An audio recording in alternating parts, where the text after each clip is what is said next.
we're on the floor and we can't breathe. Okay. And it's very, very, very hot.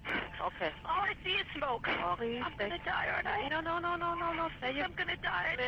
Ma'am, say your prayers. And we're gonna think positive because you got to help each other get off the floor. I'm Now, going to die. I know. It's so hot. I'm burning up. Hello! Help! hello, ma'am?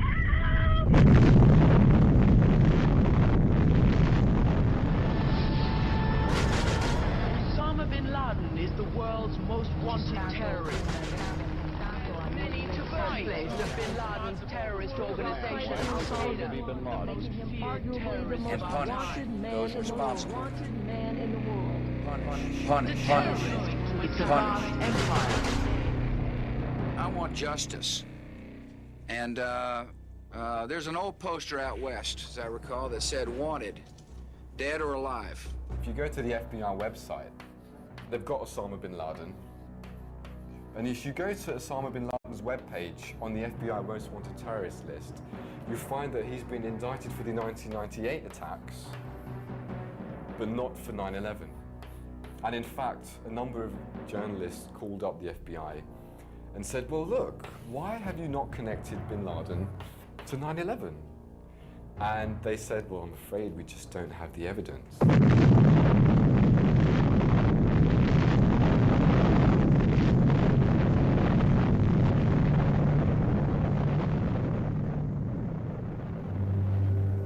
And that's just the beginning.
September 11, 2001, I was employed by a company called Eurobrokers, and our offices were on the 84th floor of the South Tower, which was the second building to be hit that day with an airplane.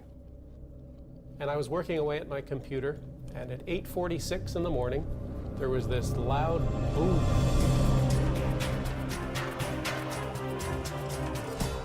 At 8:46 and 40 seconds, American Airlines Flight 11 hits the North Tower of the World Trade Center, causing extensive damage between the 93rd and the 99th floors.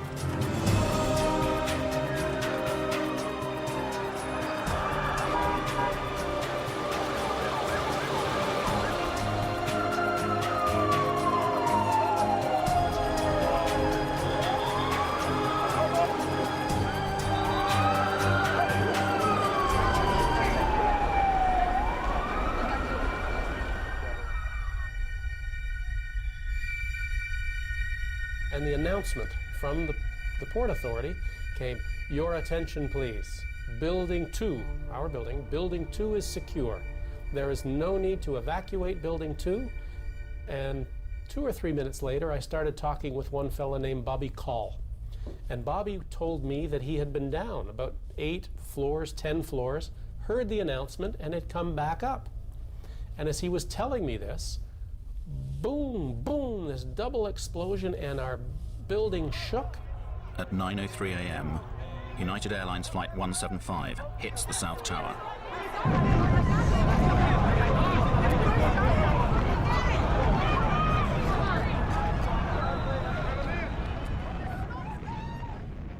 Everything just exploded in our room. Now, we're on the 84th floor. What I didn't know at the time was that the second plane had hit 6 floors below us on the 78th floor.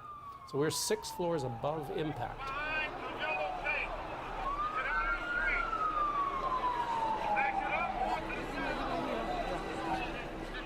I heard this banging on the wall and this faint scream for help inside the 81st floor. I hooked underneath him and I pulled him up. He said later that I was like Superman. And we came up and over and I fell back down on my back, and this stranger landed on top of me and he gave me this big kiss. We got up, dusted ourselves off, and I said, come on, let's go home.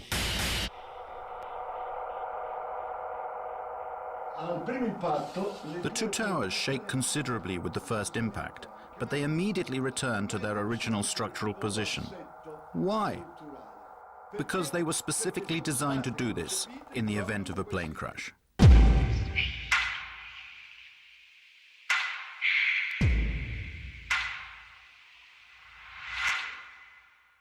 Towers were very solidly built. It's like a tree. You see, when you bend a tree, you have all these fibers in the tree, but they're interconnected. So when the tree bends, it can handle that motion.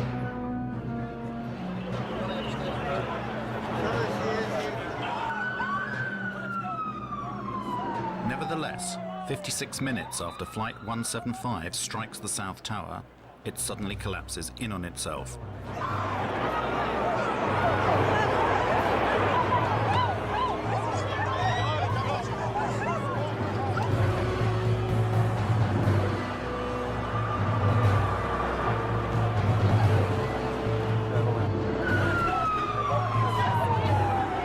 We looked back at the Trade Center, the tower that we just come out of.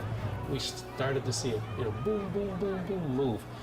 And we stared in disbelief as this took about 8 or 10 seconds for the whole tower just to go straight down and dissolved into its own ash.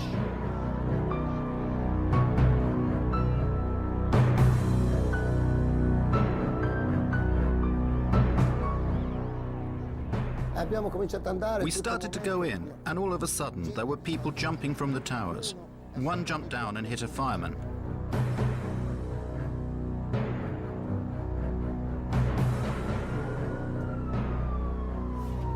At 10:28, the North Tower also collapses.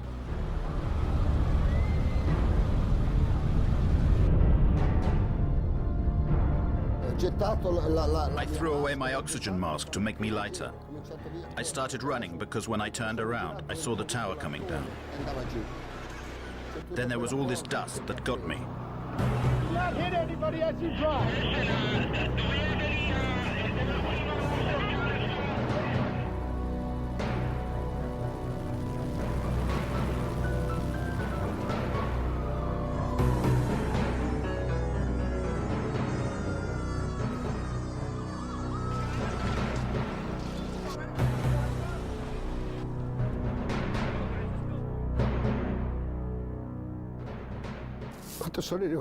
When I got home, all my family was waiting for me.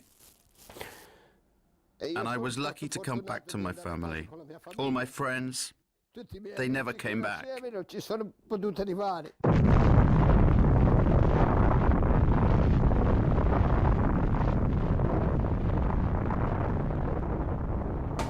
The official justification for the inexplicable collapse of the Twin Towers was written by the National Institute of Standards and Technology. Between 2002 and 2006, they studied the demolition of the World Trade Center, reaching the conclusion that the collapse of the towers was caused by the combined effects of the impact of the airplanes and the resulting fires started by these impacts.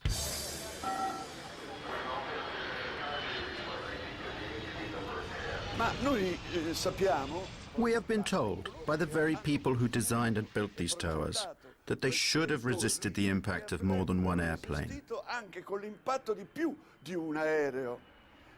We have to ask ourselves, did the engineers and architects imagine that airplanes could crash into the towers without any fuel?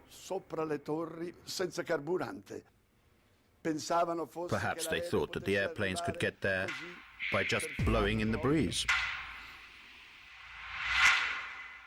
Never before or after 9/11 have steel frame towers collapsed due to fire. Nel 2005 a Madrid In 2005, there was a fearsome conflagration in Madrid. A skyscraper went up in flames. It was a huge torch that kept burning for 20 hours. 20 consecutive hours. But in the end, the load-bearing structure remained intact. The skyscraper did not fall down.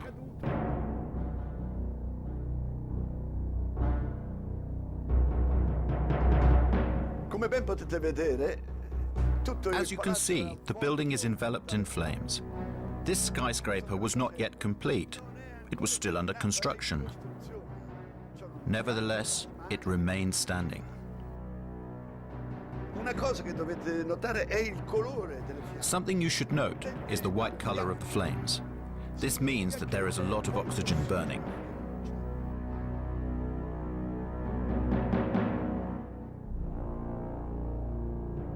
Per quanto riguarda invece le fiamme, If you look at the flames coming from the two towers in New York, we can see instead that the flames are dark red and the smoke is black.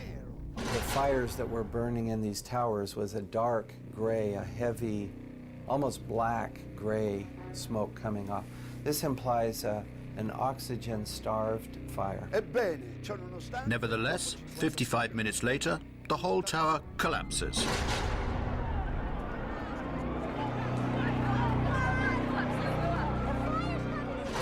secondo la versione ufficiale, According to the official NIST version of events, at a certain point, the steel structure of the towers gave way. non aveva più It no longer had the structural strength that it had at the beginning. più. E tutto questo And all of this was supposed to be because of the immense heat. E qui c'è qualcosa che suona strano. And here is something difficult to explain. We know that at some point certain people managed to walk down from the top of this tower Attraversando and cross the point where the fire was strongest. violenza per quanto riguarda Somehow they reached the bottom of the tower. giunto fino in fondo. How did they manage to do that? I don't know. When I looked down there, I didn't see flames. I just sensed that it was the right thing to go and try and test it. We would go as far as we could until we were stopped by flames. And when we came to the 78th floor, the last layer was standing, but it was cracked. And there were flames licking up the other side of the wall like this.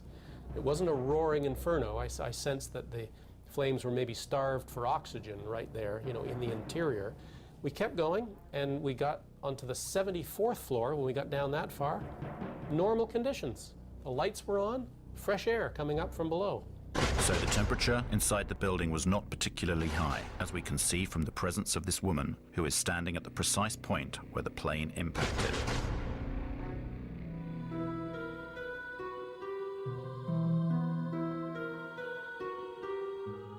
In order to verify the way the buildings collapsed and how the heat had affected the steel, NIST commissioned numerous tests, some of which were conducted by a company called Underwriters Labs.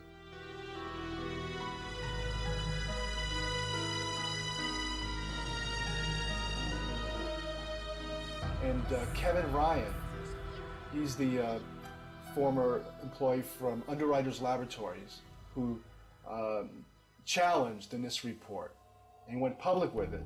And within a week, he was fired from his job. We did test the floor models in August of 2004. And those tests disproved the primary theory behind the collapse of the buildings. It was called the pancake theory. The floors would collapse upon each other into a stack of pancakes, and then the columns were no longer supporting, the columns would fall apart. Well, the floor models didn't collapse in the tests, and these were in furnaces. You know, testing furnaces, much hotter temperature, longer periods of time. They still didn't collapse. So, a few months later, the government put out an update on their report. And they stated not only that the floors did not collapse, but they had done tests on the few samples they had saved from the fire zones. And those tests proved that the temperatures were very low.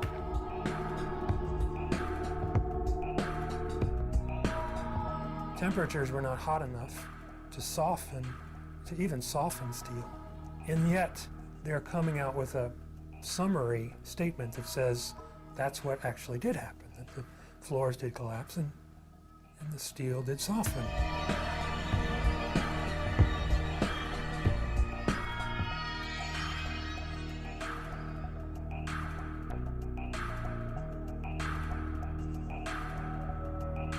So they either downplayed those results or ignored those results, and they ended up putting it all in a computer. Thanks to computers, NIST managed to straighten this problem out, and the old pancake theory was replaced by the inward bowing theory. According to the Institute, the heat weakened the floors, which started to curve downwards. The external walls of the towers also curved inwards until they could no longer bear the weight of the structures above, causing the towers to collapse.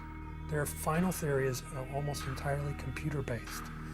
And the computer itself is not really accessible. They haven't given it to us to examine. After having investigated it more over the last year and a half, I found that yes, they did contradict their test results, but additionally they also did manipulate the test parameters. They doubled one thing, they cut something else in half. For example, their story says that aircraft combustibles were at 13 tons in the aircraft cabin. The FAA says it's more like an average of 6.5 tons. It's double, so they double it. They double the time that their computer model exposes columns to fire, 90 minutes instead of what we know is 45 or 50 minutes in both of the buildings, actually. Well, they double it. They cut something else in half. Well, they double it. One of the things that particularly struck me was the incredible speed with which the towers came down. There was something truly inexplicable about the speed of the collapse. If we dropped a weight from a height of around 400 meters, which was the height of the towers, the time it would take to reach the ground, supposing that there was not even any air resistance to slow down the speed of the fall, would take approximately 9 seconds. Took about 8 or 10 seconds for the whole tower just to go straight down. The impact was at about 2/3 of the way up the tower. Even if the section above collapsed suddenly due to the structure giving way, and even considering that the impact of the section above was enormous and therefore in some way weakened the resistance of the structures below, it is clear that, due to the resistance of the undamaged part below, this tower should not have fallen at such a speed. But it fell as if there was nothing below it, whereas there was an enormous structure below, a resistant structure that should have slowed down the speed of the collapse considerably.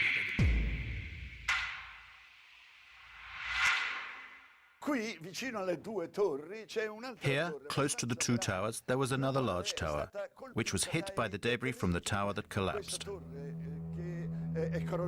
This building, this huge, it was this 47-story building, was never hit by a jet. And yet it came down that same day, but 7 hours after the last tower fell, 7 hours later.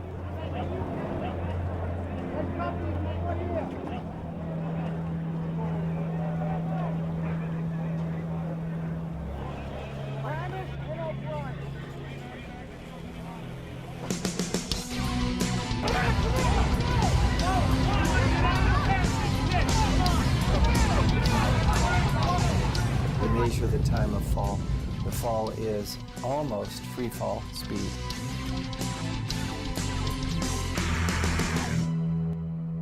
The collapse of the North Tower inflicts some damage to Building 7, causing fires to ignite on a few floors. Even the official version admits that fire has a low probability of causing the collapse. But why does total collapse take place? And why does it occur at free fall speed? As I saw the collapse of World Trade Center 7, I realized this was something that needed to be studied and could not be ignored. Building 7 and the Twin Towers share one utterly bewildering similarity: the presence of molten metal found in the debris of all three buildings weeks after the collapse.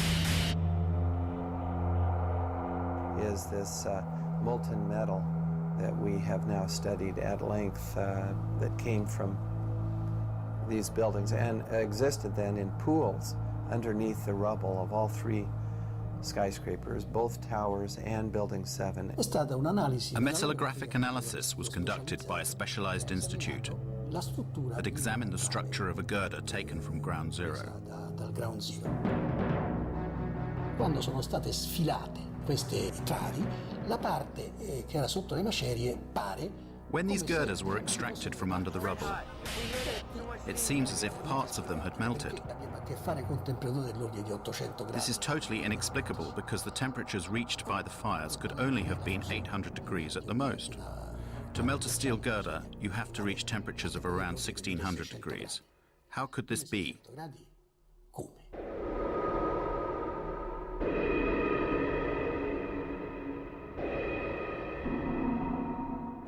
At a microscopic level, if you examine the granular structure of the steel, one can detect the presence of an element that should not normally be present, and it is there in substantial quantities. It is sulfur. We're quite sure now where this molten metal came from. It comes from a material called thermate, which is aluminum powder, iron oxide, and sulfur. The temperature is so high that steel melts. It could only melt if the temperature reached over 1000 degrees in a few seconds. Oltre 2000 gradi. The use of thermite could certainly have caused the fusion apparent in the steel beams. You see, the presence of thermite now in these buildings to bring them down implies that someone had to place the thermite near the steel columns in order to cut through the columns. I have interviewed a demolition expert, and he said this is what they do. They set explosives. They can use radio control to initiate the firing of the explosives. They have to be done in a sequence in order to get the building to come down rapidly and straight down. A controlled demolition.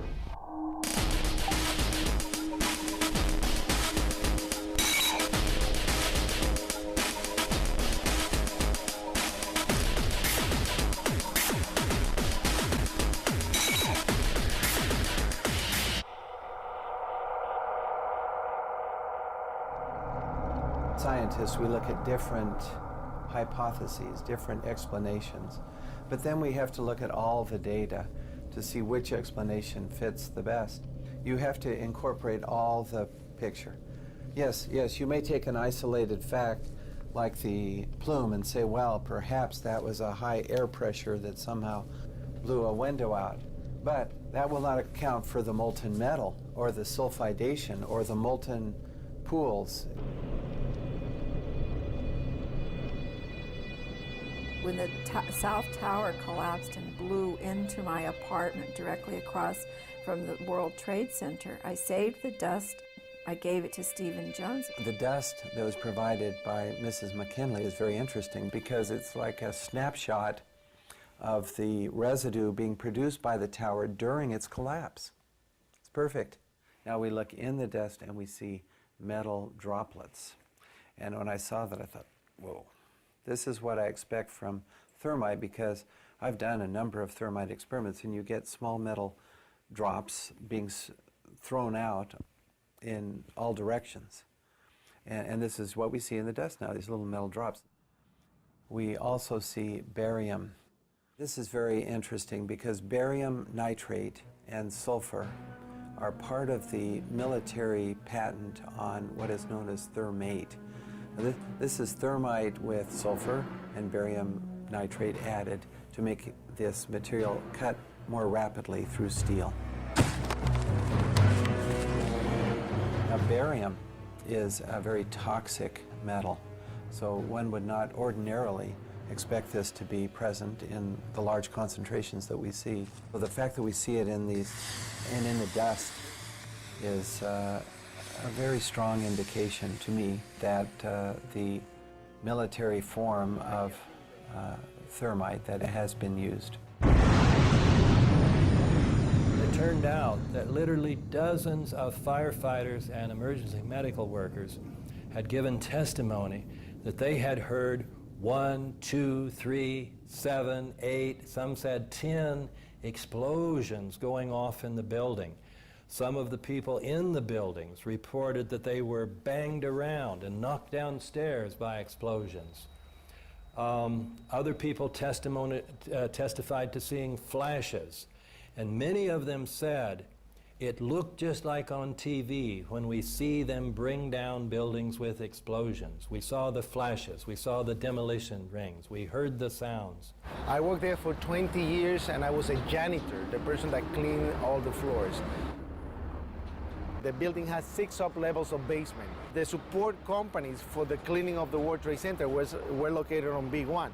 While I was there at 8:46, all of a sudden we hear boom, an explosion so hard that pushed us up. When I went to verbalize it, like 6 seconds after, we hear that boom, that impact all the way on the top. So 2 different events, and at that very moment when I said, oh my God, a guy comes running into the office, and this guy had his hands extended, both arms like this, and his skin was pulled totally from both arms, and it was hanging from the top of the fingertips like it was clothing. And I thought at that time that it was clothing. And when I went to say something, I looked at his face, I realized that he had missing parts of his face. He had, on that particular day, the only master key. He went up with a master key, unlocking door after door so firemen could get in, and he himself, I think he said, brought out 15 or 20 people. So I started opening the doors of the stairwells so people could escape. Willie was made a hero, and he was at the White House, and we have a picture of that, of George Bush honoring Willie Rodriguez for being a hero. We hear boom, boom, boom, different explosions. And I asked the fire department, I said, what is this explosion? And what they said was, maybe it's the gas tank from the kitchen. No, the kitchens were all electrical, so that didn't make any sense. I heard a loud explosion, an explosion that I had never heard in my whole life, an enormous explosion. My ears were hearing loud explosions at ground level, very mysterious. Explosions that seemed to be at ground level as opposed to high in the air. There's no question in my mind that those buildings, based on the law of physics, could not have collapsed without the assistance of a bomb. No! When I hear another explosion, no! I think it's a bomb. Willie has taken the really 180% turn of events, saying here that President Bush, who had honored him being a hero, he's named on this lawsuit as accusing Bush and Cheney and Senior Bush and others of murder. And he's not doing it for any monetary gain, because this has just cost us everything. Willie has lost his home, lost his job. Right now, his goal is to find out the truth.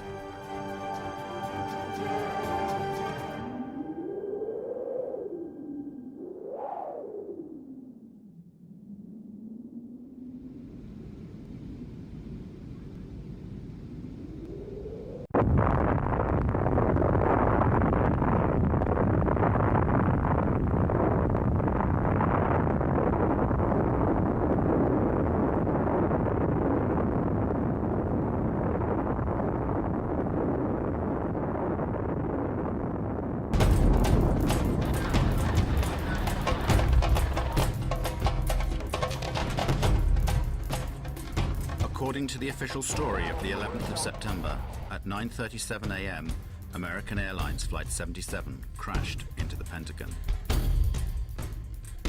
This rare footage shows the scene immediately after the impact, an hour before the entire structure collapsed.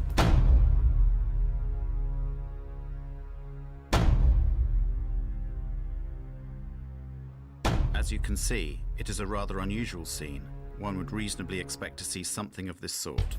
That is to say, pieces of the airplane, suitcases, debris everywhere, just like every other air crash on land. Instead, there is no substantial visual evidence of debris. I have been on some accident investigation sites in the Air Force, and I have never come across any accident scene where there's no telltale evidence of the airplane that crashed. Here we have airplane sites, crash sites, that give zero evidence. Where did the aeroplane go? Did it break up against the wall of the Pentagon? If it had done so, thousands of parts of the plane should have been scattered all over the disaster zone. You know, things like engines and landing gears and brakes and tires are very difficult to destroy. Very difficult, because they're made out of very high-tempered steel, and I don't believe the airplane can be made to go fast enough to pulverize those things. I've never seen that happen before. You look around, there's a 16-foot hole for an airplane that's 100 and some feet wide.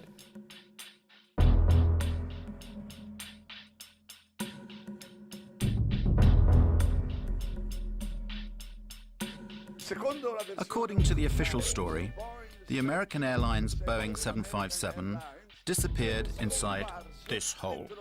Can you see it? 5 meters. I repeat, 5 meters in diameter.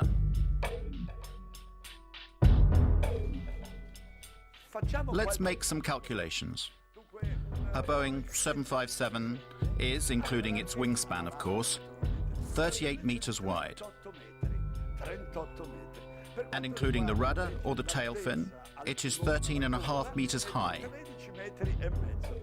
To get all of this huge aircraft into a hole 5 meters wide seems rather implausible to me.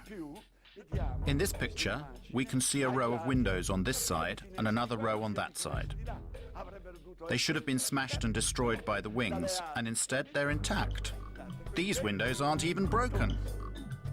For years, the military refused to answer the questions of an increasing number of people who rejected the official version. When the French journalist Thierry Meyssan published the book The Incredible Lie, utterly surreal explanations were put forward to shut the detractors up. One of these maintained that the airplane had been vaporized by the speed and the force of the crash.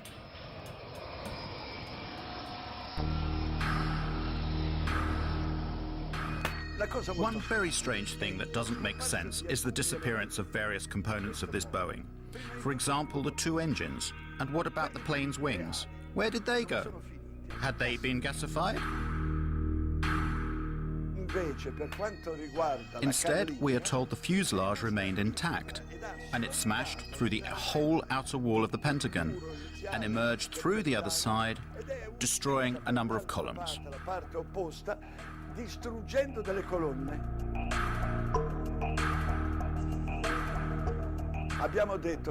The most solid part of the airplane is without any doubt the engines.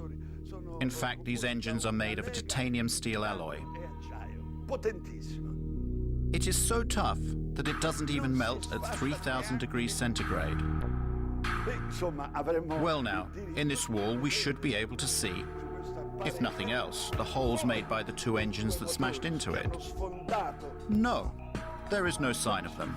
The 2 holes that we'd expect to see are not there. And there's no indication of the wings hitting anything at the Pentagon? Like you had at the North Tower, you can see the outline of the aircraft, a 25-degree bank angle. You can clearly see the outline of the number 1 engine, fuselage and number 2 engine. It's a 25-degree bank. The wing dihedral is up in flight. And you can clearly see the outline of that airplane. But you can't find anything like that on the Pentagon. You can't find anything like that on the Pentagon. These inconsistencies have created more and more difficulties for the proponents of the official version. So, while the military kept silent during this debacle, various photos of airplane debris found on the external lawns and along the supposed route of the airplane within the building started appearing in newspapers and on the web. Va bene, niente gasificazione. Very well, they admitted there was no gasification, but another theory was immediately put forward. It suggested that in order to enter a hole 5 meters wide, at a certain moment, the airplane somehow closed up its wings, just as dragonflies do. The plane entered the hole. Oh look, there they are. The engine and the other pieces of the plane were found there. One of my experiences in the Army was being in charge of the Army's imagery interpretation for scientific and technical intelligence during the Cold War. I measured pieces of Soviet equipment from photographs. It was my job. I look at the hole in the Pentagon, and I look at the size of an airplane that was supposed to have hit the Pentagon. The plane does not fit in that hole. So what did hit the Pentagon? What hit it? Where is it? What hit it? Where is it? What's going on?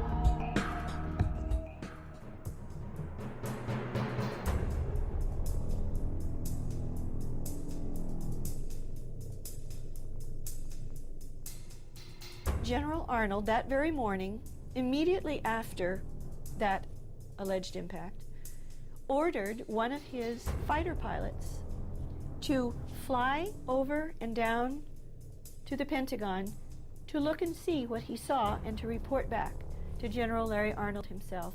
At that time, Major General Larry Arnold was Commander of Aviation at NORAD, North American Aerospace Defense Command, in charge of protecting the United States and Canada. His fighter pilot reported back to him that there was no evidence, zero evidence, of an impact of a plane at the Pentagon.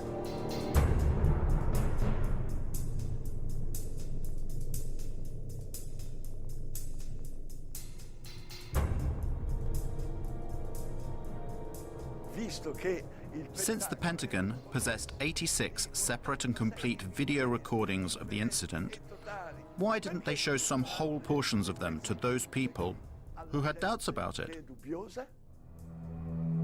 The FBI was immediately at the scene and took the surveillance tapes and confiscated 86 videotapes, both in the Pentagon parking lot, in the gas station, across the freeway from the Pentagon, in a nearby hotel, in all kinds of buildings that had their cameras trained in that general area.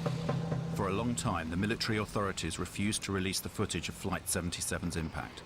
But in 2006, the United States Department of Defense was forced to yield to Freedom of Information requests, and it released 4 video sequences. The video evidence from the Pentagon's Citgo gas station and the nearby Sheraton Hotel are of no use.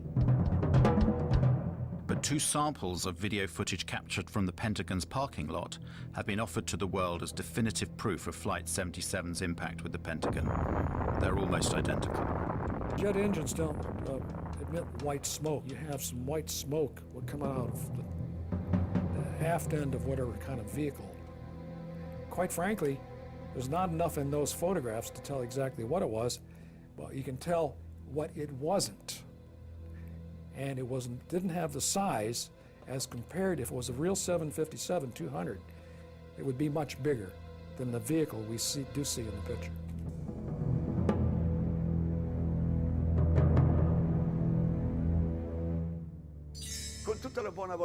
With the best will in the world, can you see an airplane here? The Pentagon tells us you cannot see the airplane because, unfortunately, it passed between one frame and the next. One frame and the next. So where is the aeroplane?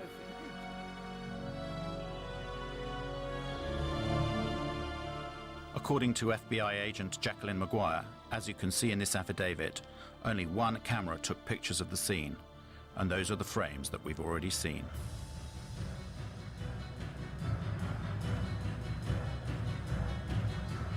The story of how this airplane is supposed to have got there is absolutely absurd. One cannot imagine how, in order to get down to the height of the Pentagon wall, it was able to make a 270-degree turn at a speed of approximately 800 kilometers per hour.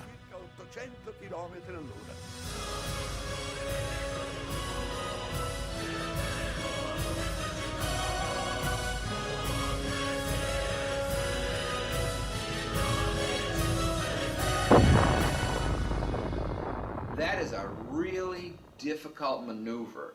And what I will say to you is that an experienced pilot with thousands of hours probably would have to take between 10 and 20 attempts. Skilled, thousands of hour pilot, probably 10 or 20 times before they would be able to pull off that maneuver. 757 is not designed to do that. 757 is designed to be basically a cruise ship in the sky. It's not acrobatic, so you just can't do that with one of those big airplanes.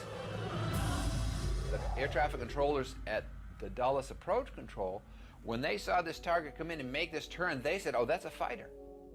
Because military fighters can do that, okay? And military fighters with autopilots and being flown remotely, they have the structural capability. They are designed to be able to be that acrobatic.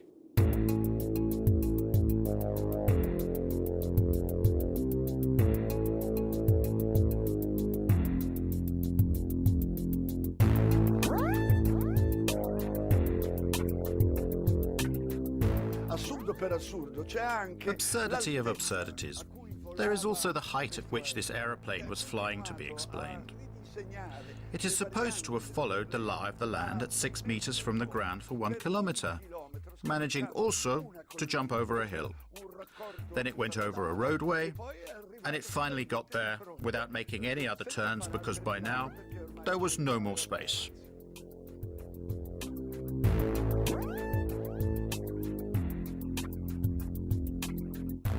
They have the airplane, the story has the Flight 77 was going 530 miles an hour, 460 knots. And it can't go that fast on level flight, down that low. If they're up high, the true airspeed can go up and it can go that fast, but not down low. The air is too dense. I challenge any pilot anywhere. Give him a Boeing 757, tell him to do 400 knots 20 feet above the ground for half a mile. Can't do. It's aerodynamically impossible. And so the story of how the airplane hit the Pentagon just doesn't make any sense at all.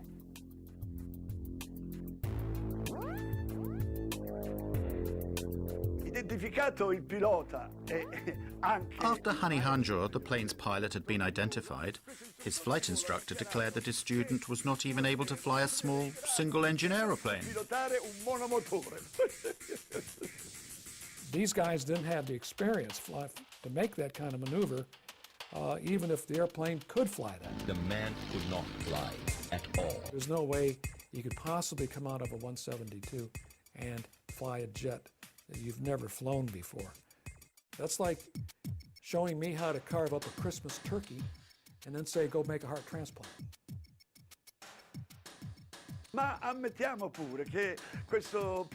Even if we suppose that such an incompetent pilot had the opportunity to fly a Boeing 757, we still have to ask ourselves how he managed to violate the most heavily protected airspace in the world.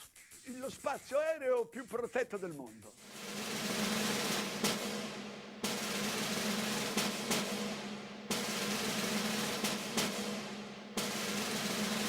No untracked aircraft get near the Pentagon and near the White House. It just doesn't happen. In Washington, D.C., we have one of the most restricted airspaces in the world. It's called P-56. It has a separate radar tracking system and a separate military response system. P-56 is that restricted airspace that is around the Pentagon and the White House, and it is a highly, highly, highly sensitive area. There are supposed to be no unknown aircraft that can go through there. That has an air defense identification zone in a 50-mile radius around D.C., and then it has a protected zone 17 miles around the Washington Monument and an inner protected zone 3 miles around the Capitol. That space is essentially unbreachable. It has to be because of the importance of the buildings there. It's like an aviation no man's land. Nobody goes in there. Nobody. They have F-16 and F-18 jets at Andrews Air Force Base, about 10 miles south of D.C. They also have the 113th National Guard Air Wing at Anacostia Naval Air Station that can send scrambler jets up in a very short period of time. Both are in place that day. Neither one responds at all until after the Pentagon is hit. In addition to that, the Pentagon has its own defenses. If a plane, any kind of a plane, was coming in towards the Pentagon, why didn't the anti-aircraft missiles batteries that are there, why didn't they fire to protect the building? This is, after all, the most heavily protected building on the planet. That craft had to have been a military craft, because only the military craft put out a signal. It's called an Identify Friend or Foe IFF device. And only the military craft would be allowed to approach the building. The two radar systems that the military radars, defensive radar systems, read are a civilian transponder and a military transponder. Military transponder is called IFF. Civilian aircraft do not have an IFF transponder. They are not given that capability, okay?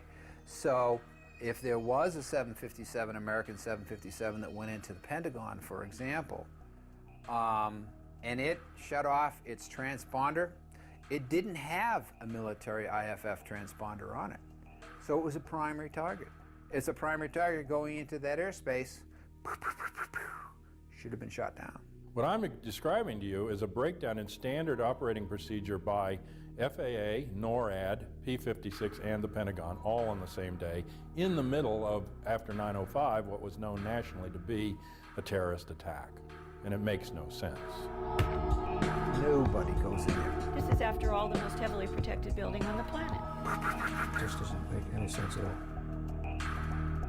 The Pentagon symbolizes our military power in the world. And they had hit it.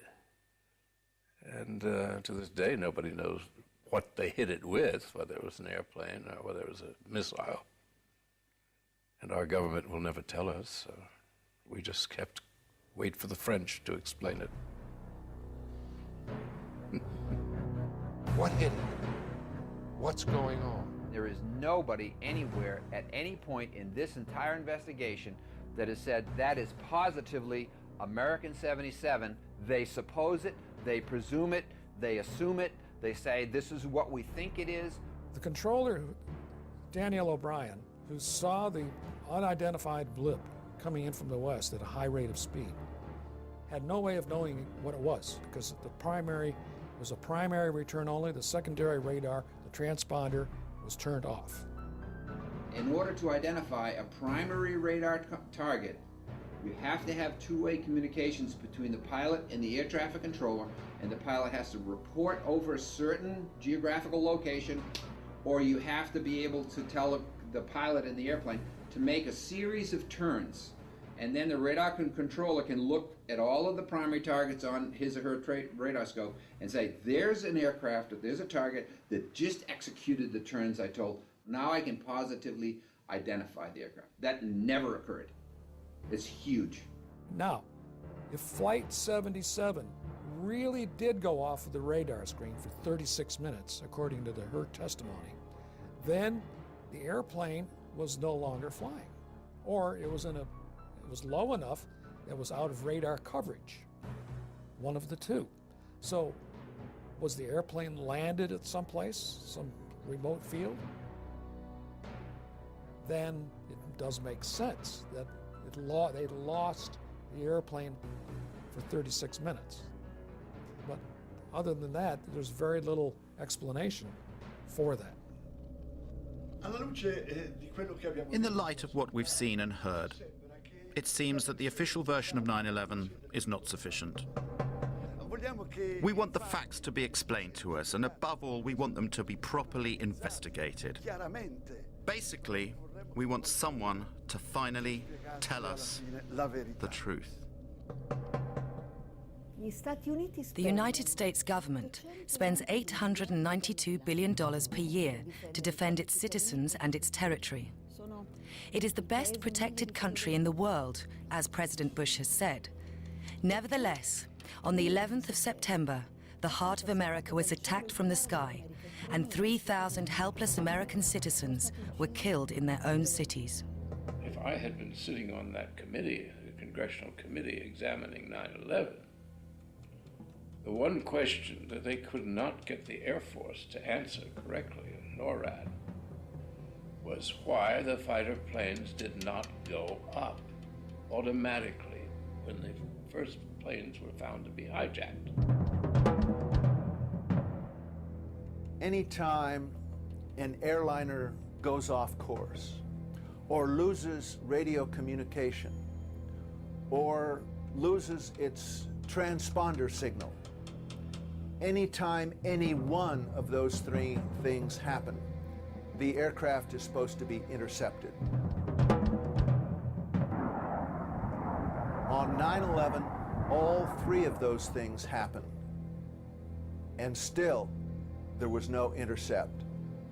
Those planes flew around for from 20 minutes to an hour and a half without ever being intercepted. We have direct contacts with our air defense colleagues by means of direct connections that are controlled by this touchscreen apparatus. By pressing just one key here, the call is sent, to which the operator of the defense, in this case, answers directly. In the time it takes to answer the telephone call, around 2 to 3 seconds, the information can be already exchanged.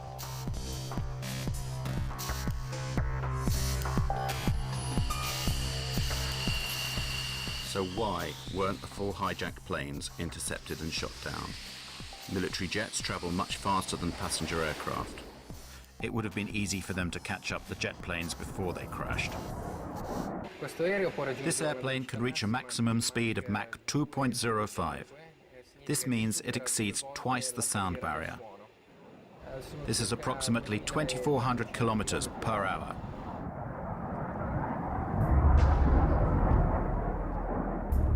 In the northeast of the United States, there are as many as 16 Air Force bases. Why weren't the Boeing jets intercepted? The official story argues that air defense was informed too late. One of the biggest lies is that the FAA guys were incompetent. When we lose an airplane, we take action. We do not sit, we do not delay, we go to protocol. Boom, boom, boom, boom, boom. When the air traffic controllers first saw American 11 start to lose its radio, lose its transponder, go off course, and all of these bad things that are going on, they did not take a coffee break. 67 times in that year, 2001 up till September, there had been air emergencies. They can get a plane up in from 6 to 10 minutes and scramble it, and 67 times that year in air emergencies. But there was not an instance where an air emergency went ignored for long periods of time until 9/11. A lot of people down the road say, well, the president had to give authority to shoot aircraft down and stuff like that. That is not true. An interceptor pilot has the responsibility and the authority on his or her own to shoot down an airplane if they think the situation calls for it, and this is how it would be. You don't have to wait for a military command. You don't have to wait for orders of any kind. That's not an option. That's the law. It's inherent in being a fighter pilot. You know that's what you have to do, unless somebody has told you to stand down. Before 1970, we had one form of scrambling aircraft, and it was immediate, bang, bang, bang. Then in the 1970s, we had some hijackings come into our civil airspace, and that wasn't a quick response. What we did in that is we didn't want the hijackers to know that we were there, so we didn't rush the fighters off the ground, and we kind of snuck them up behind the aircraft. So we put a second protocol in, and the reason that the hijacking protocol is slow is because you had to get Pentagon approval before you could release your fighters. Those two type of protocols lasted until June 1st, 2001, 3 months before 9/11. In June of 2001, Rumsfeld and the Pentagon and the military changed the procedures, and instead of having two protocols, one fast, one slow, they went to one protocol, slow. If we had reacted to the in-flight emergency immediately, the fighters would have been up and on the way, and those aircraft would never, ever have reached their targets. But when the center controllers came to notifying the military, okay, because they had only one protocol to work with, that protocol went through the Pentagon. Guess what? Guess who didn't answer the phone? Sorry, it was the Pentagon. Here's an analogy that I can give that would help out the common person here. What Rumsfeld did is the fire call comes into the fire station, but before the fire truck gets a chance to leave, it has to call the mayor of the city to get approval for that departure. And what if the mayor's out for breakfast or he's sleeping late and he doesn't answer the phone? Look carefully at this footage, shot just a few minutes after the attack on the Pentagon. Notice the man that is helping to carry a casualty. It is the Secretary of Defense, Donald Rumsfeld. What is he doing here when, as head of the defense of the whole nation, and whilst the United States is still under attack, he is helping tend to the wounded? Why is he not at his command post?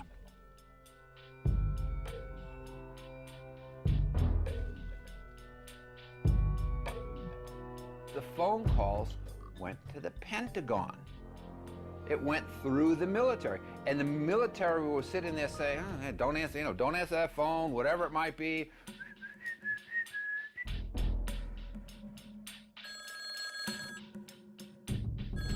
Now, how would you like your fire department to sit there and say, "Well, I'm sorry, we can't come and put your house out and save your lives because the mayor didn't say so"?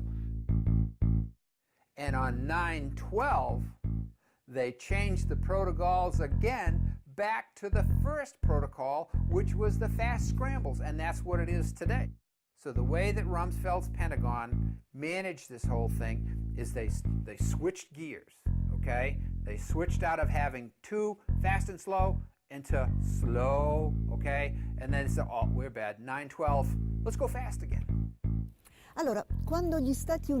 When the United States was attacked without warning at Pearl Harbor, after 8 inquiries, General Walter Short, commander of the Army for the Defense of Hawaii, and Admiral Husband Kimmel, commander-in-chief of the Pacific Fleet, were both charged with negligence and summarily dismissed. But after the 9/11 catastrophe, nobody, neither the Secretary of Defense Rumsfeld, nor the head of civil aviation, nor that of air defense, was either punished or removed from office.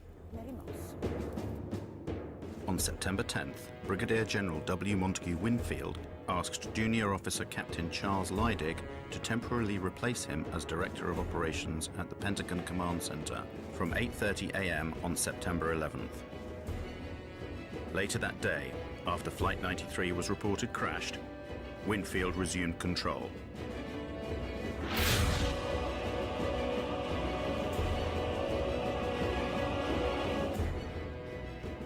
Captain Leidig had only just completed a course qualifying him to run the command center.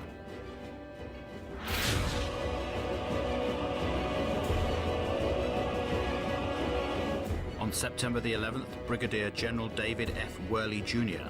was commander of the Andrews Air Force Base, the nearest one to the Pentagon.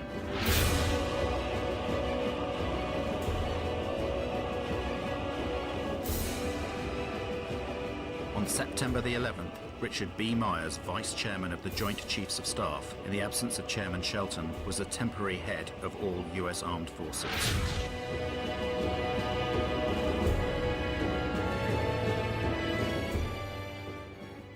On the 14th of September, after only 3 days of investigations, the FBI announces it knows everything about the hijackers of the flights. We have, in the last 24 hours, taken the manifests and used those as an evidentiary base, and have talked to many of the families of the victims, and have successfully, I believe, identified many of the hijackers on each of the 4 flights that went down. Let's look at the Lockerbie case. It took 2 years to bring indictments in that case. 2 years. In this case, in only 3 days, the FBI provided the names of all the hijackers without providing any evidence that they were actually on the flights. On the 12th of September, the Attorney General of the United States, Mr. Ashcroft, declares to the whole world that the passport of one of the hijackers had been found, a few blocks away from the ruins of Ground Zero. Ci dicono che tutto ciò che si trovava. Even though they had said that everything inside the towers had been burnt up or had been reduced to a fine dust. So, the steel was molten, but paper survived?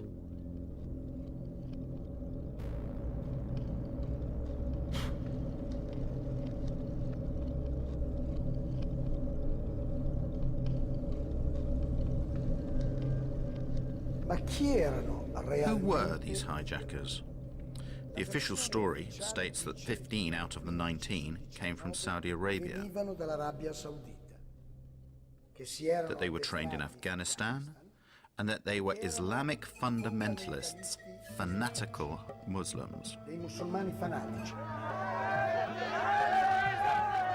Al-Qaeda is supposed to be a Salafist network, and Salafism is a very, very Puritan strain of Islam that suggests that we need to follow very closely, to the letter, the activities of the Prophet Muhammad.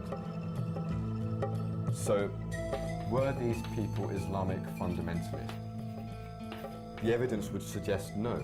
Muhammad Atta was basically not an Islamic fundamentalist. There was always drinking, always drinking. There wasn't wine, it was beer or liquor or whatever. There was always drinking, always. And they had massive supplies of cocaine. Muhammad and all these people that he was with, they were drunk and stoned out of their freaking minds.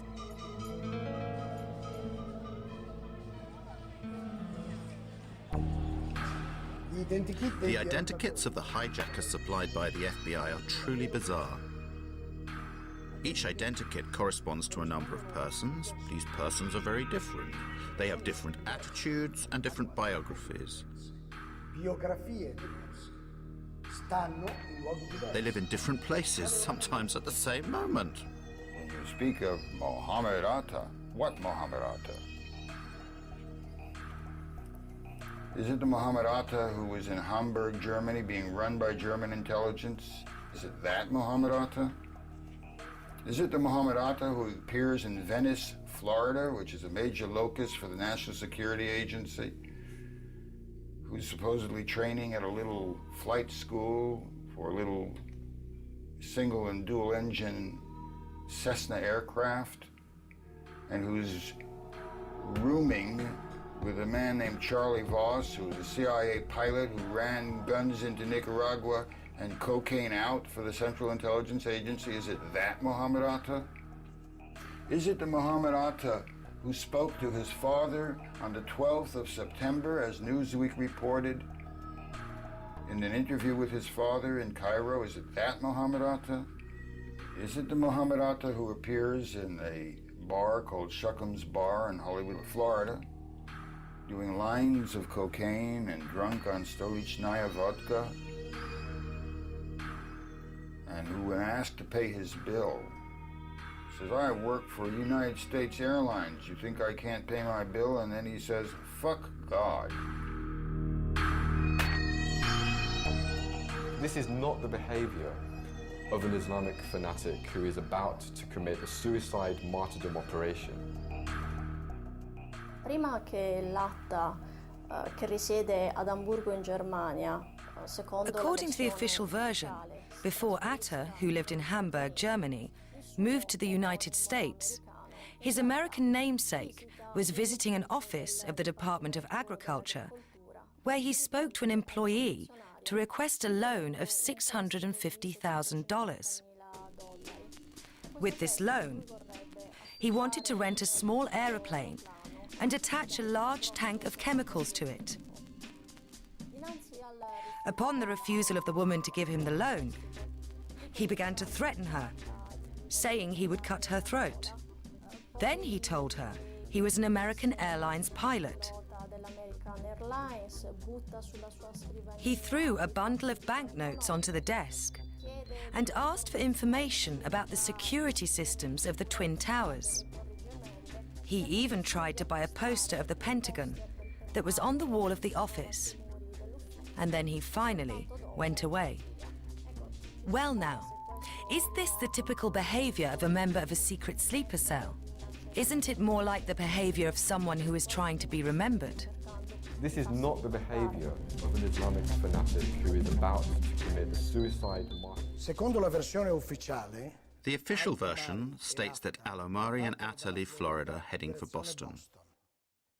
This is according to plan, since that is where the two aeroplanes due to be hijacked will depart. But they don't stop when they get to Boston, they continue to Maine. 300 chilometri più a nord. It is the afternoon of September the 10th. The next day will be the most important day in the two men's lives, a day on which they cannot make any mistakes. But what do? They go on a trip to Portland. They spend the night there and they attract attention to themselves with their noisy revelry. They also pay with credit cards in their names. They do everything they can to leave traces of their presence there. Next morning at 6 a.m., they fly from Maine to Boston. The plane that they are going to hijack takes off only half an hour after their flight lands.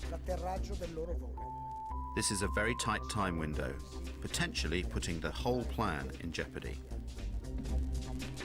The circumstances surrounding the departure from Portland to Boston is very important, both in terms of the investigation and in shaping public opinion.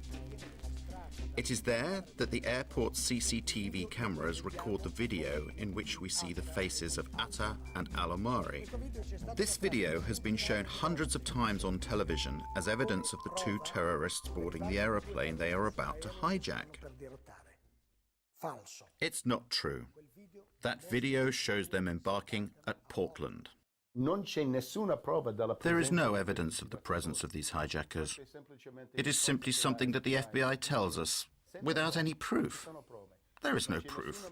There is no way to prove the presence of any one of these patsies, these scapegoats on the planes. None at all. On September the 16th, one of the alleged hijackers of Flight 11, Abdel Aziz Al-Omari, went to the Jeddah consulate to protest his innocence to US officers. Al-Omari, a pilot from Saudi Airlines, receives an official apology from the American officers in Riyadh.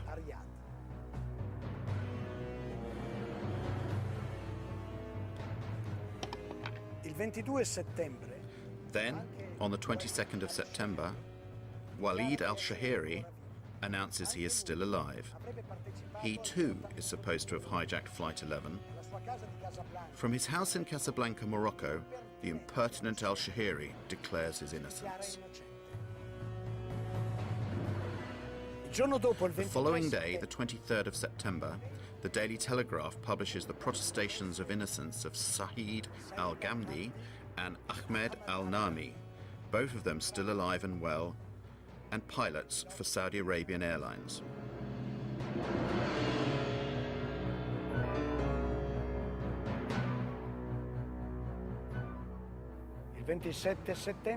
On the 27th of September, CBS tracks down Salem al-Hazmi. According to the FBI, he was dead after Flight 77 crashed into the Pentagon. But curiously, he persists in hanging around alive in Saudi Arabia, where he works in an oil refinery.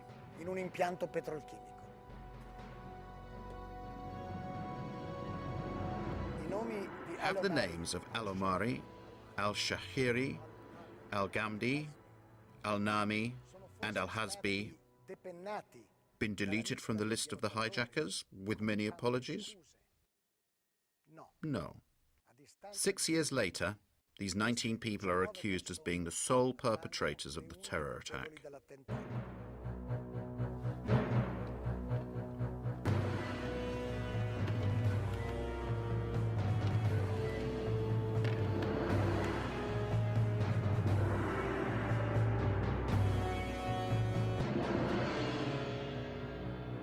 If we can't establish the identities of the perpetrators, then you have a serious problem in your criminal inquiry. And raising this question is not about raising conspiracy theory. It's really just about criticizing the absolutely ridiculous nature of the criminal inquiry and the fact that they have no idea who carried out these attacks. Then the fundamental question in a criminal inquiry is who did it?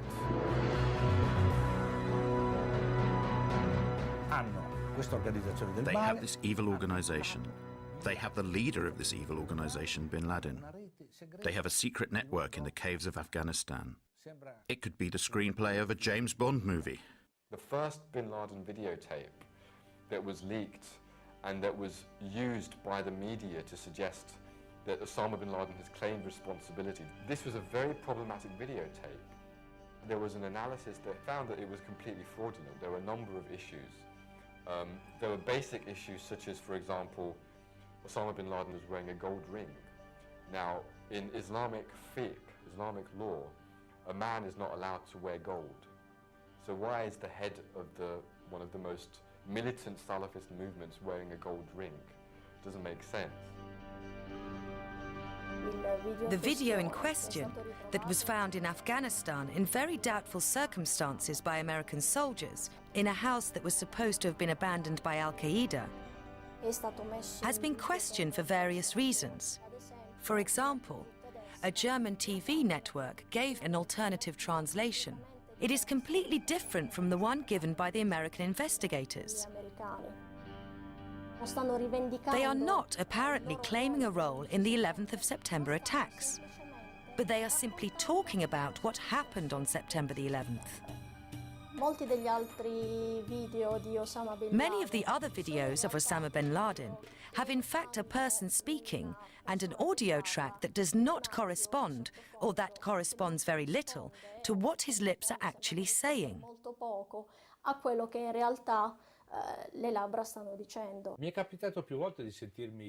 People often ask me, how can you doubt the official version if Osama bin Laden himself appeared several times on television to say, I did it? So I will tell you a little story. However, I can only tell you this story as I am unable to show you anything. We cannot show the images we do have because the owners of this material refuse permission for you to see them. In the summer of 2005, the Commission of the European Parliament for Security and Defence, of which I am a member, was invited to a special screening created by the Washington Center for Strategic Studies. We were asked to watch a film which depicted what would happen in Europe if Brussels was hit by a nuclear bomb. 50,000 deaths, 100,000 injured. The reactions of various European governments.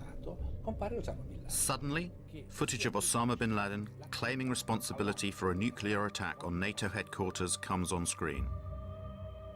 All members of the parliament, myself included, were rendered speechless. American experts from the Center for Strategic Studies were on hand to explain the action on screen.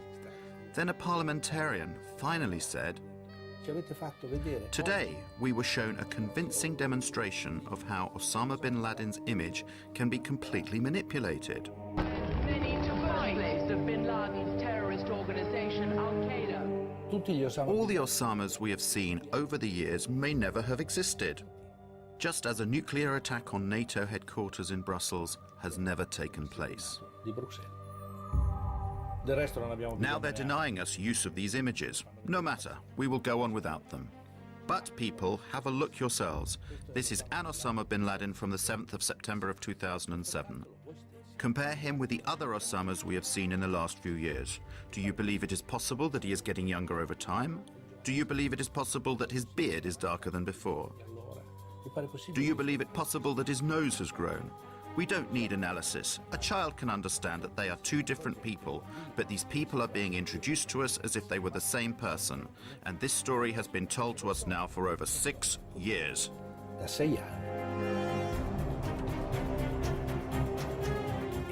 Did bin Laden organize the attacks of September the 11th? And if so, did he do it alone or with someone else? At this point, we must explain the origins of Al-Qaeda. Al-Qaeda è stata fondata Bin Laden founded al-Qaeda in 1989 at the end of the war between the Soviet Union and Muslim guerrillas in Afghanistan. E guerriglieri islamici in Afghanistan. It was after that war and not for that war. So who or what were all those Muslim guerrillas supposed to fight? What did al-Qaeda mean at that time? And this is very interesting. We'd have to go to Robin Cook, the late Foreign Secretary. In the Guardian article, he confirmed that al-Qaeda was a term that was invented by the CIA, and it had been invented to designate a database of mujahideen that were recruited and trained by the CIA. And he's right, because the Arabic word for database, you just have to add this word. It's Al-Qaeda Ma'lumat. Al-Qaeda means the base, and Ma'lumat means data. Together it means database. Al-Qaeda is fake. Al-Qaeda is not an organization. Al-Qaeda is only a label. There is no organization like Al-Qaeda. Al-Qaeda is a list of participants in the Afghanistan war of the 80s. Al-Qaeda is nothing. It is only a puppet blown up by the Western propaganda to show the public the big evil.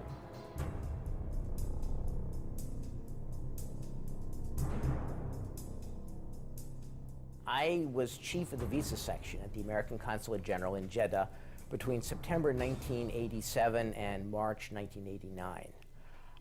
During my period there, I was involved in what turned out to be a Visas for Terrorists program with people coming to the consulate recruited by the Central Intelligence Agency and its asset Osama bin Laden, and sent to America, either for instruction in how to be good terrorists, or for rewards, or for debriefings on what they've been doing in Afghanistan. I assume it was simply on how to blow things up, shoot things down, and overthrow governments. After the Cold War, their connections with Al-Qaeda proliferated, multiplied.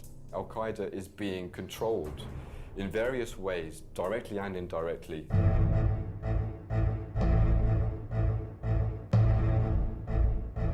Systematically, Al-Qaeda has been used in various theaters of conflict. So from 1992 to 95, you look at the Bosnian conflict. I believe that the American government was working with various Arab and Muslim organizations, whether it was Al-Qaeda or whether it was people that became Al-Qaeda, to be trained, to be armed, and to be sent to the Balkans to overthrow Slobodan Milosevic and anybody allied with him. That kind of policy continued in the Balkans all the way up to post-2001.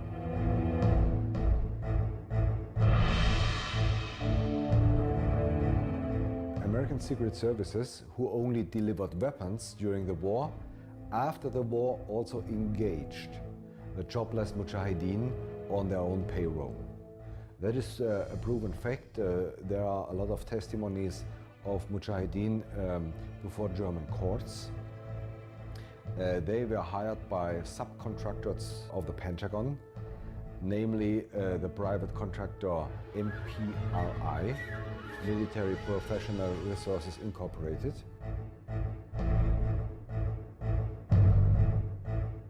MPRI is formally private, but in fact it's kind of secret device of the US Army.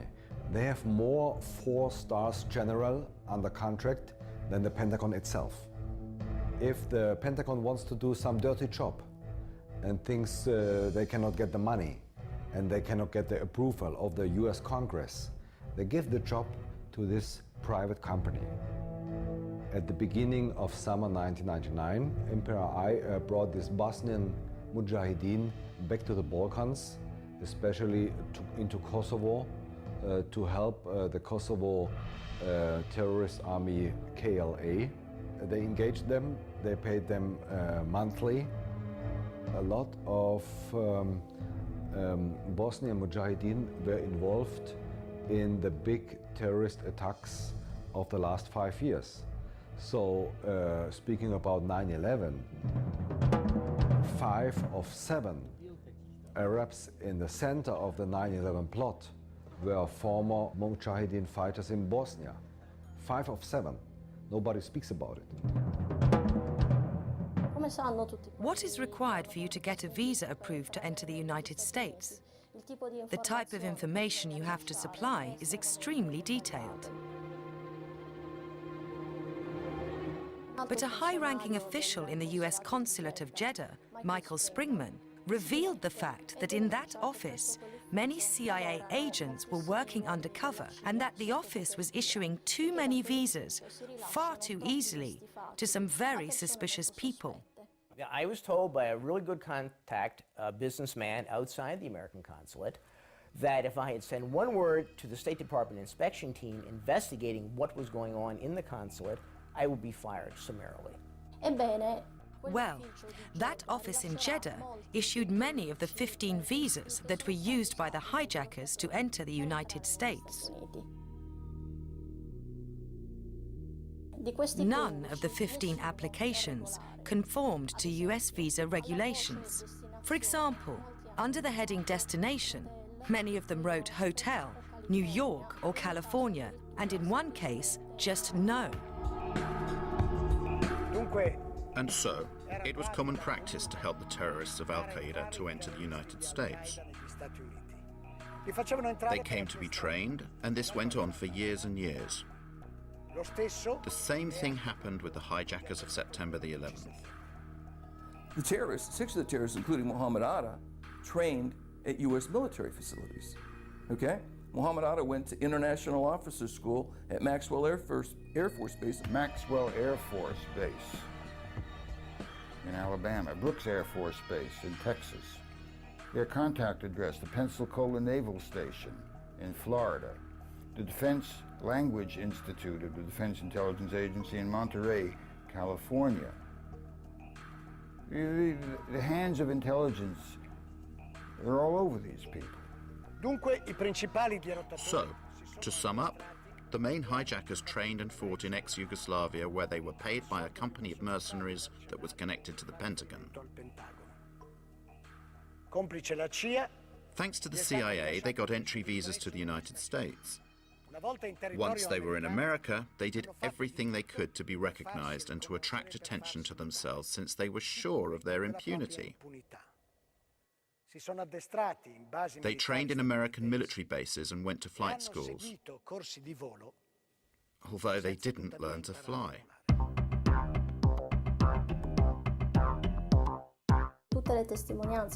All the testimony about these lessons indicate that these men were completely incapable of maneuvering even small aeroplanes. For example, Mohammed Atta hired an aeroplane from a flight school, but he was not even able to take off. So he left it there on the runway and went away. Regarding 2 other pilots, their instructor, Rick Grazer, said to investigators and the press that he could not understand how these 2 could have maneuvered an aeroplane. His exact words were that it was like Dumb and Dumber in a plane.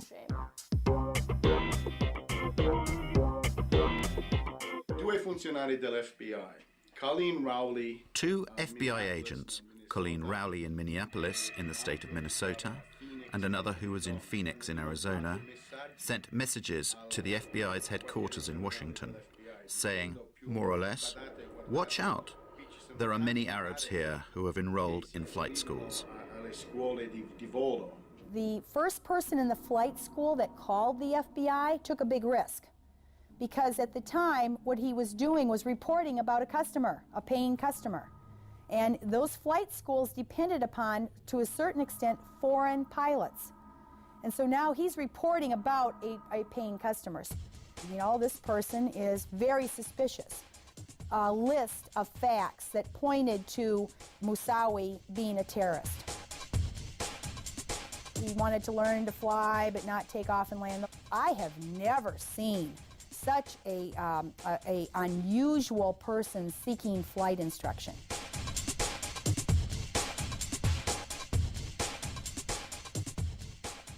Colin Rowley immediately informed her superiors in Washington, but nothing happened.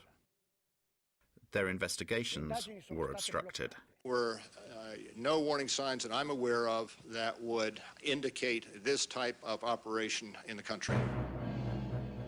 I wrote a memo in May of 2002, 12, 13-page memo, is the Joint Intelligence Committee report. And both of those were, I hope, basically what my memo did was expose that this was not true, that 9/11 could not have been prevented. The FBI's acting director, a guy by the name of Picard, during the summer of 9/11, he attempted to brief Attorney General Ashcroft about terrorism a couple of times. And the first time, Ashcroft showed little interest in terrorism. In fact, Ashcroft ended up ranking terrorism as his lowest priority in August of 2001. At one point, Picard was told by Ashcroft, "I don't want to hear any more about terrorism."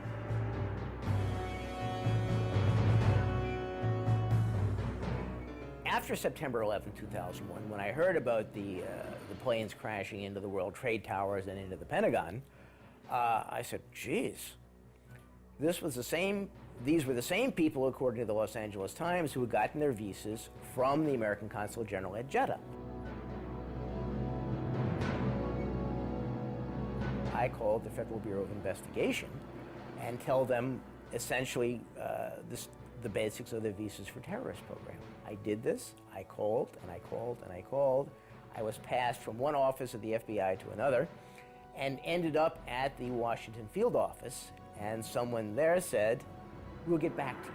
Well, 6 years later, I'm still waiting.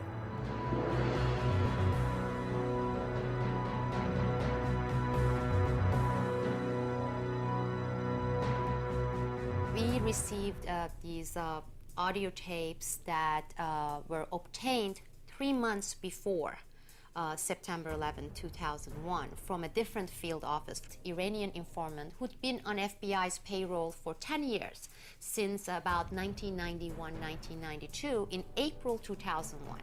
And in April 2001, this informant told the FBI that on a separate issue, he had obtained information about Al-Qaeda, bin Laden, issuing an attack in the United States that would involve 5 major cities, and it will involve airplanes, and that the attack was going to take place within the next few months.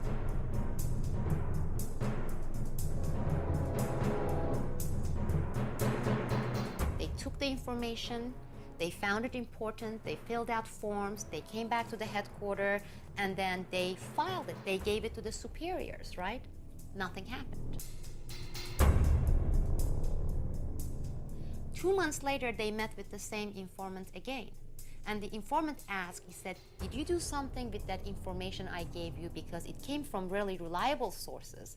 And the agent said, "Yes, we gave it to our superiors." Well, nothing happened. Nobody followed up on this. They discovered Ramzi Youssef's computer with the Bojinka plan in 1996 in the Philippines. It talked about taking hijacked planes and running them into the Pentagon, the White House, the Capitol, the CIA headquarters, and the Twin Towers. The Pentagon staged an exercise a year before, in October of 2000, at the site with the Arlington County Fire Department to simulate a plane running into the Pentagon and how the fire responders would get there and what they would do. So this was not outside the box or, out in the blue.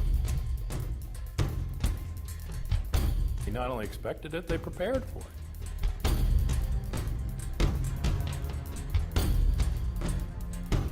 One of the most frequent declarations made by the Bush administration was that these attacks took us by surprise. I don't think anybody could have predicted that they would try to use an airplane as a missile, a hijacked airplane as a missile. And I don't think the prior government that could envision flying airplanes into buildings on such a massive scale. Secondo USA Today, dal 1999. According to USA Today, in 1999, the American Air Force conducted special exercises 4 times per year in which the hijacking of civil aeroplanes by terrorists was simulated. Di aerei civili. The selected targets were the Twin Towers and the Pentagon.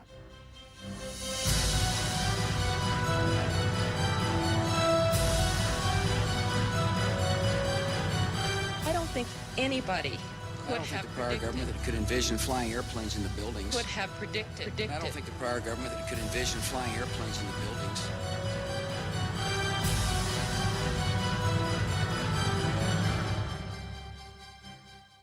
On the 11th of September 2002, the New York Times wrote, "1 year later, the public knows less about the circumstances of 2,801 deaths at the foot of Manhattan in broad daylight than people in 1912 knew within weeks about the Titanic."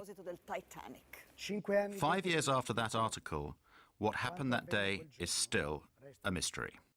My name is Bob McIlvaine. I'm from Philadelphia, Pennsylvania. I lost my son Bobby, who was age 26, on September 11th, 2001. He had just gotten a job at Merrill Lynch. Already,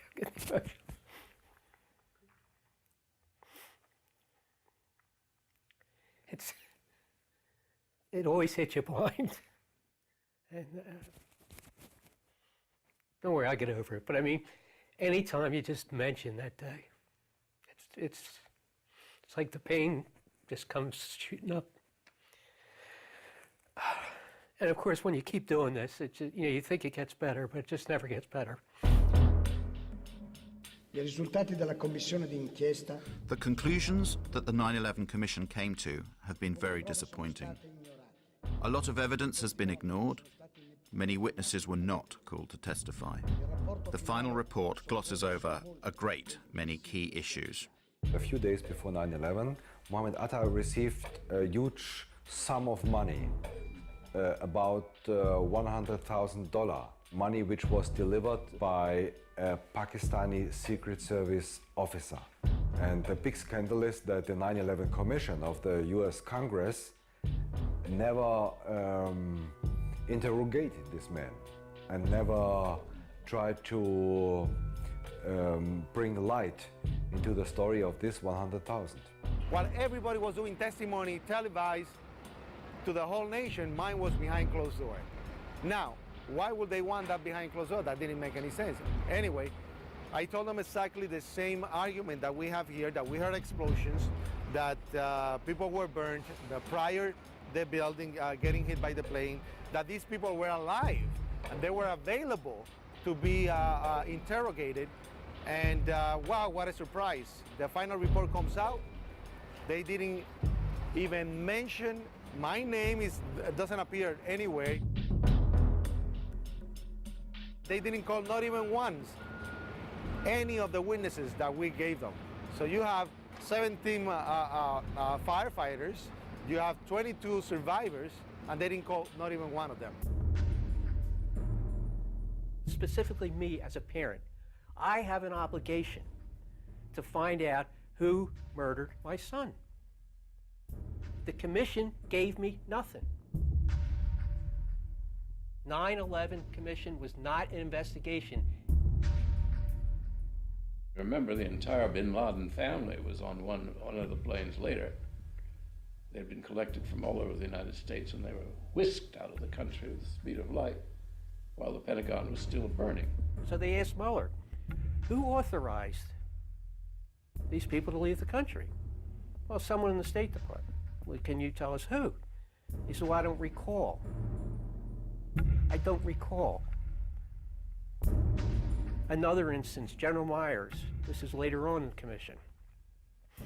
They asked about Moussaoui. Do you recall getting any information concerning Moussaoui? His answer was, I don't recall. I don't recall.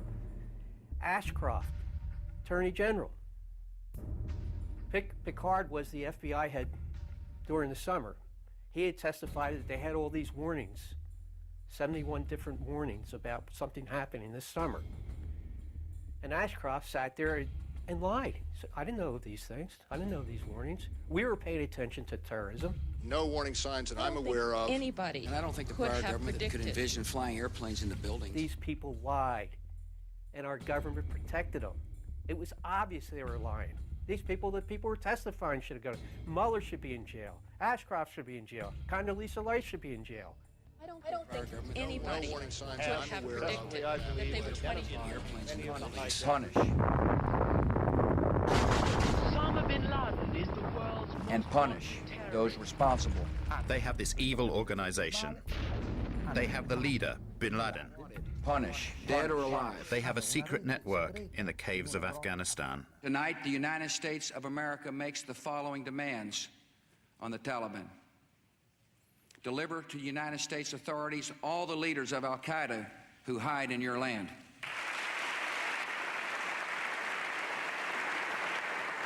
Give the United States full access to terrorist training camps so we can make sure they are no longer operating. These demands are not open to negotiation or discussion.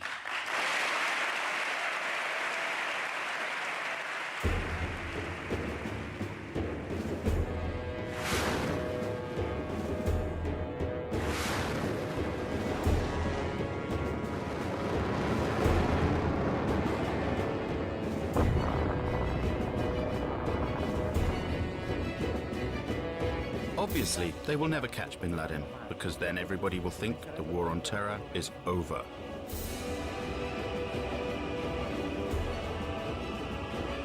It's hard for Americans to imagine how evil people are who are doing this.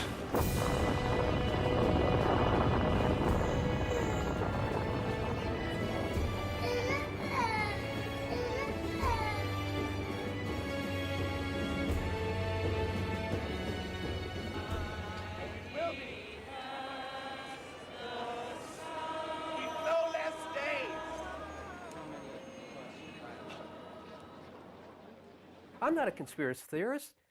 I'm a parent looking for the murder of my son. And you have to be a moron to think that 19 Arabs did it. Again, my dogs know better than that. So that's very important. Put yourself in my shoes and think of your child being murdered. And you've never had an investigation. Well, how would you feel if they refused to investigate the murder of your child?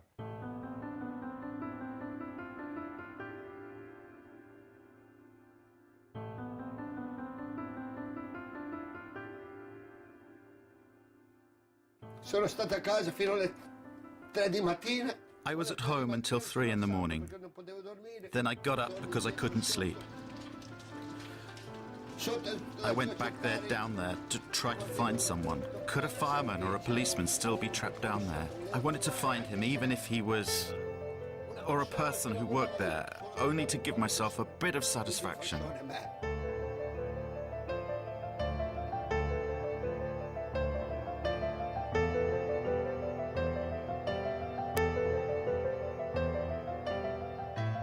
Sono stato laggiù per 9 giorni a fila.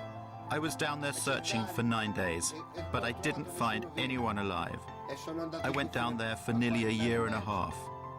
And if I wasn't down there working and searching, I was at funerals. They took my friends from me. They took my job from me. And I really loved that job. And they took my health from me. I do not want people to forget that day.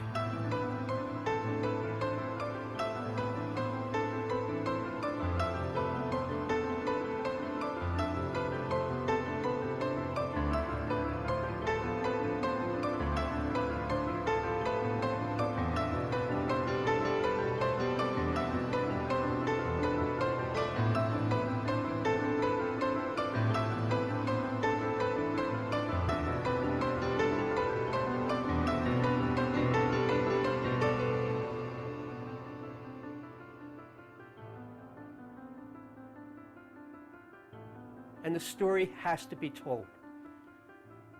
problem with Americans, it's like a big iceberg. We live at the tip of the iceberg, and we're afraid of the dark truths of our history, and it's getting worse and worse. Well, this is a real dark truth.